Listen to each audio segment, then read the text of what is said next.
Otep à tous, bien-aimés frères et sœurs, le président Vladimir Poutine a répondu à Macron. Il a mis Macron à sa place et à sa vraie place en disant ceci. Les négociations doivent être basées sur la situation réelle sur le terrain et non sur les désirs résultant de l'usage de drogues psychotropes. Je répète, parce qu'il faut qu'on comprenne bien là, ce qui est en train de se dire là. Les négociations doivent être basées sur la situation réelle sur le terrain et non sur les désirs résultant de l'usage de drogues psychotropes de certains. Ça veut dire quoi? Ça veut dire que Vladimir Poutine dit, en d'autres termes, ce que nous disons depuis longtemps, ce que François Asselineau, François Asselineau, je crois, oui, dit, ce que Florent Philippot dit. La drogue. Il ne faut pas se sniffer pour prendre des décisions pour diriger un État. C'est ce que Vladimir Poutine reproche à Emmanuel Macron. Emmanuel Macron prend des décisions hasardeuses. Il ne réfléchit pas, boum, il passe. Et il croit qu'il peut intimider Vladimir Poutine. Non. C'est-à-dire que Emmanuel Macron peut intimider le Congolais là. Comment vous l'appelez? Tshisekedi. Il peut l'intimider. Il est venu sur place, sur le terrain. Non, vous savez, si j'étais pas là, vous ne serez pas président. Bon. Les Congolais lui ont donné une autre leçon. Il n'était pas venu cette fois-ci. Il est président. Maintenant, tu n'as plus de contact avec lui. C'est Tshisekedi qui ne comprend pas. Vous savez ce que Poutine a révélé encore? Je vous ai dit ça dans ma précédente vidéo. Pour la France, là, Vladimir Poutine menace ses intérêts en Afrique, menace son précaré. Pour la France, là, c'est une menace. Parce que pour Macron et tous ses prédécesseurs, et tous les Français d'ailleurs, je dis bien tous les Français, y compris les gilets jaunes, l'Afrique, là, c'est leur chose, ça leur appartient. Donc personne ne peut mettre pied en Afrique, personne ne peut parler de l'Afrique, personne ne peut toucher l'Afrique, personne ne peut s'intéresser à l'Afrique en dehors d'eux. Quiconque veut investir en Afrique doit passer par la France. Ils ont essayé de faire ça avec les Chinois. Je vais vous prendre un exemple. La route Brazzaville-Pointe-Noire. C'est une route qui a été construite par les Chinois. Bien entendu, c'est une pourriture. Parce que les promoteurs congolais, les partenaires congolais, étaient vraiment irresponsables. Mais bon, mettons ça de côté, parce que ce n'est pas l'objet de la vidéo. C'est les Chinois qui exploitent, qui ont construit, qui ont investi. Maintenant, pour l'exploitation de la route, là, puisque le Congo n'arrive pas à payer, eh bien, les Chinois et les Français récupèrent l'argent du péage. Au Congo, là, nous payons le péage aux Français et aux Chinois. Alors, la route a été construite par les Chinois pour les Congolais. C'est un prêt congolais. Que vient faire la France là-dedans? Est-ce que la France, depuis 1960, que nous avons eu des indépendances, elle a construit une seule route au Congo? Non. Mais comme elle utilise des moyens de chantage, de subterfuge, faire croire aux gens que c'est elle qui connaît l'Afrique, donc on doit passer forcément par elle. Elle connaît mieux l'Afrique que les Africains eux-mêmes.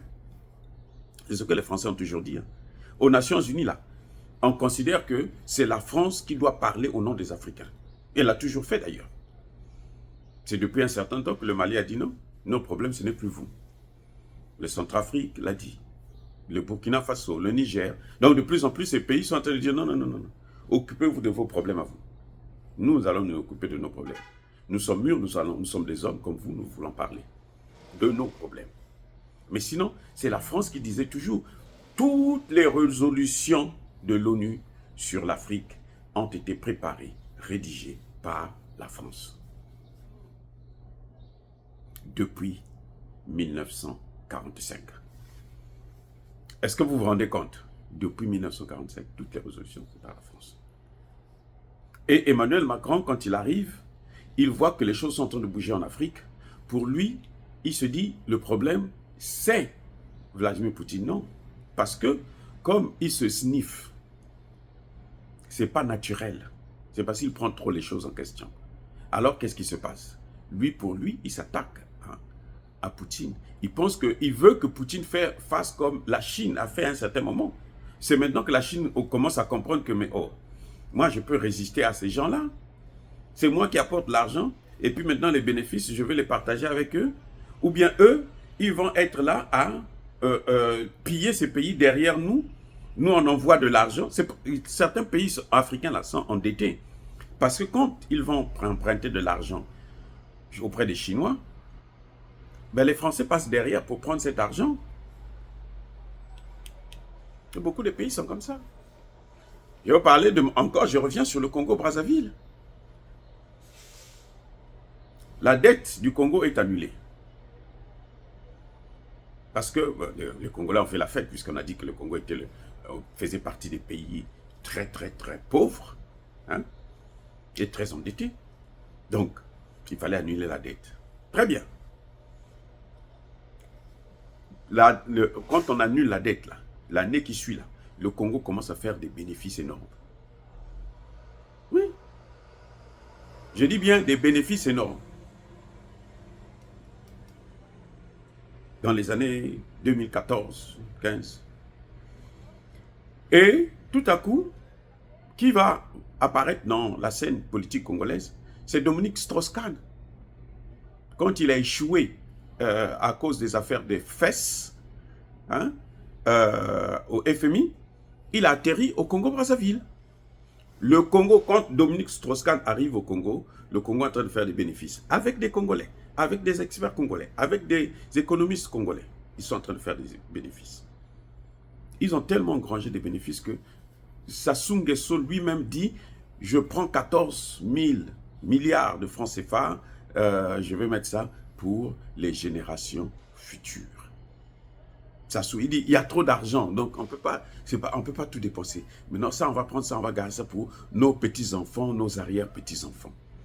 Ce qui d'ailleurs a disparu depuis. Bref, et il invite Strauss-Kahn pour venir l'aider à mieux gérer cet argent. Là, il n'a plus besoin des Congolais, il a besoin de l'Eucoderm pour affirmer que c'est lui qui, hein, ce qu'il fait, c'est bon.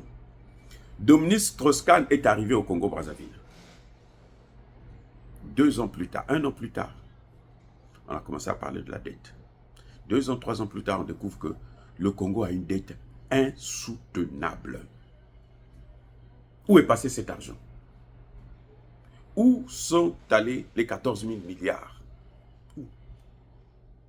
Les Congolais regardent Sassou Nguesso, parce que c'est leur président. Très bien, ok.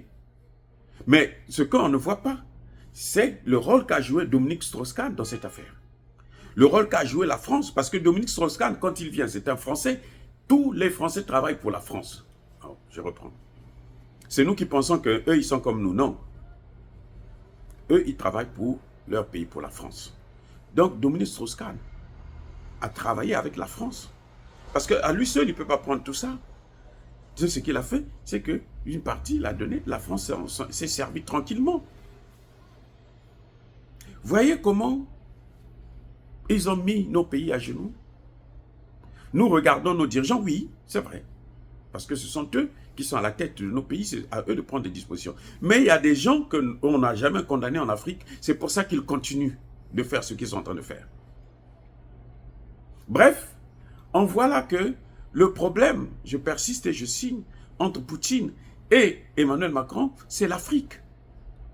Parce que pour Emmanuel Macron, l'Afrique lui appartient, c'est sa chose. C'est son bien personnel ou étatique. C'est le bien de la France. Et tous les Français le savent. Dès qu'ils naissent, on leur dit déjà que l'Afrique, là, c'est pour vous. Ceux qui sont sur cette terre, ce sont vos esclaves. Ils grandissent avec cette théorie. C'est pour ça que vous voyez ce qui se passe. Et maintenant que les Africains sont en train de dire non, ça suffit, c'est trop, ils ne sont pas contents, ils vont s'attaquer à Poutine, ils vont tourner par là. Ce n'est pas Poutine, c'est les Africains qui ont dit stop, enough is enough.